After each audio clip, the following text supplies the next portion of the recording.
හෙවත් වෙන්න ඕනේ. මේ දෙන්නම එක්කෙනෙක්. අන්න බලන්න. හෝ නොහොත් නිපාත කියලා කියන්නේ විකල්පාර්ථයේ නිපාත. විකල්පයක්. ඒ කියන්නේ එකකට එකක් වෙනස් බෑ.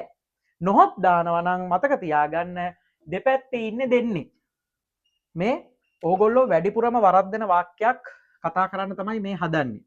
හරිද? මේ ඔයගොල්ලෝ විතරක් නෙවෙයි ඔය ගොඩාක් පත්තරවල ඊට පස්සේ විවිධ ලිපි ලේඛනවල විශේෂයෙන් ඔය ප්‍රවෘත්ති වාර්තා කරන තැන්වල එහෙම හරිද? දැන් ඔය වෙබ්සයිට් වල ඊළඟට පත්තරවල එහෙම ප්‍රවෘත්තියක් වාර්තා කරනකොට මේ අවස්ථාව ගොඩාක් අය වරද්දනවා. මොකක්ද දන්නවද? මෙන්න මේ නිපාත තුනක් තියෙනවා. හෝ නිපාතය, නොහොත් නිපාතය, හෙවත් නිපාතය. මෙන්න මේ නිපාත වලින් පදයක් සම්බන්ධ කරනකොට හොඳේ පදයක් හෝ පද දෙකක් පද කිහිපයක් සම්බන්ධ කරනකොට අනුගමනය කළ යුතු රීතියක් ඒ කියන්නේ යම්කිසි සිද්ධාන්තයක් තියෙනවා. මොකද්ද දන්නවද? මෙන්න මේ හෝ නොහොත් නිපාත කියලා කියන්නේ විකල්පාර්ථයේ නිපාත.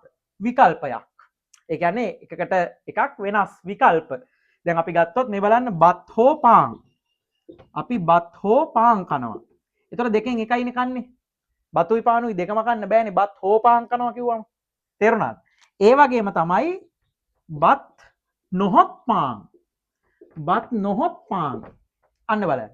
ඔන්න මෙතන තමයි ඔය ගොඩක් අයට පැටලෙන්නේ. ගොඩක් අයට මේ නොහොත් කියන එකයි හෙවත් කියන එකයි පැටලෙනවා. ඇයි පැටලෙන්නේ?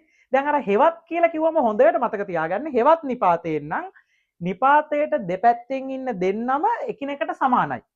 නිපාතයට දෙපැත්තෙන් ඉන්න දෙන්නම එකිනෙකට සමානයි. මේ බලන්න.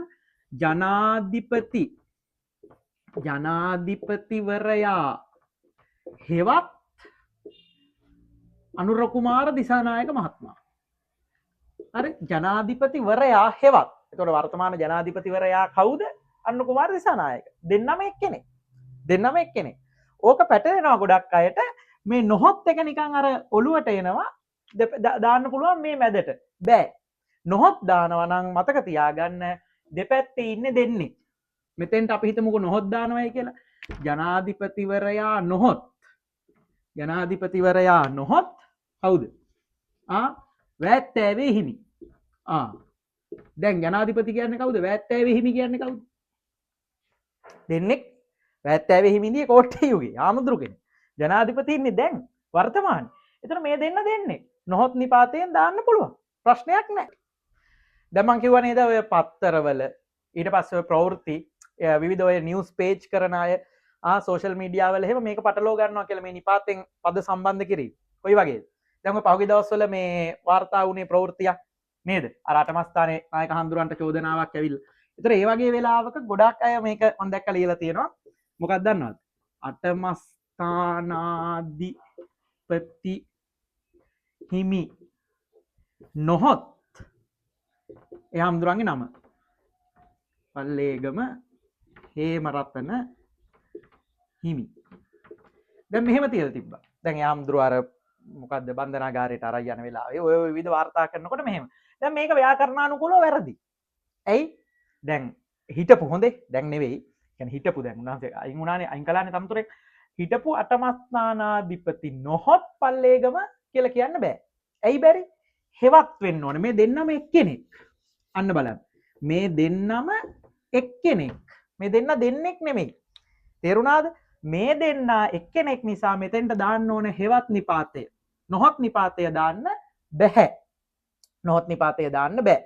තේරුණාද? දැන් ඔය අපරාධ මං කිව්වේ අර එක එක ඉන්න කාලෙන් කාලට පිට රටින් ගෙන්නනවා. ඉතින් වෙලේ සුදා කියයි, වලේ ගුණා කියයි, ඔය එක එක මොනවා හරි කියලා ඒ මිනිහාගේ නමක් දානවා ඉතින්. හරිද? එහෙම දාද්දී ඔය ප්‍රවෘත්ති වාර්තා කරන අය පටලව ගන්නවා. කොහොමද පටලව ගන්නේ? නොහොත් කියලා දානවා. මතක තියාගන්න නොහොත් නෙමෙයි එන්න ඕනේ හෙවත්.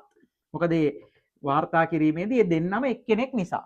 දැන් එතකොට මේ වගේ අවස්ථාවක උක්තාක්‍යාත සම්බන්ධය තියන්නේ කොහොමද?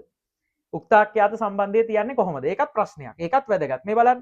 දැන් හෝ නොහොත් නිපාතයකින් මේ දෙකෙන් එකකින් පද කීපයක් සම්බන්ධ වෙනවා නම් දැන් මේ බලන්න. අයියා හෝ මම. අයියා හෝ මම ගමට යමි. මේ බලන්න. මම කියන එකට අනුවයි ආඛ්‍යාතය තියන්නේ. මම කියන එකට. මතක තියාගන්න මෙහෙම නිපාතයෙන්. දැන් මෙතෙන්ට අයියා නොහොත් කියන්නත් පුළුවන්. අයියා නොහොත් මම ගමට යමි. දෙපැත්තේ ඉන්නේ දෙන්නෙක්. මෙන්න මේ අවසානයට ඉන්න උක්තයට අනුව තමයි අපි ආඛ්‍යාතය පිහිටවන්න ඕන.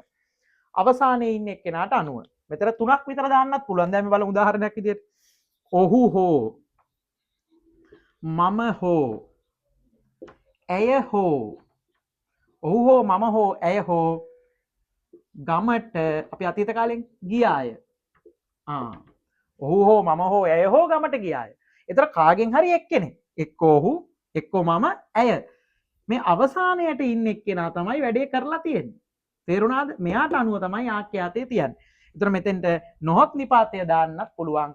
දෙපැත්තේ ඉන්නේ දෙන්නෙක් විකල්ප අර්ථයක්. ඔන්න හොඳට මතක තියාගන්න, පටලව ගන්න එහෙම එපා.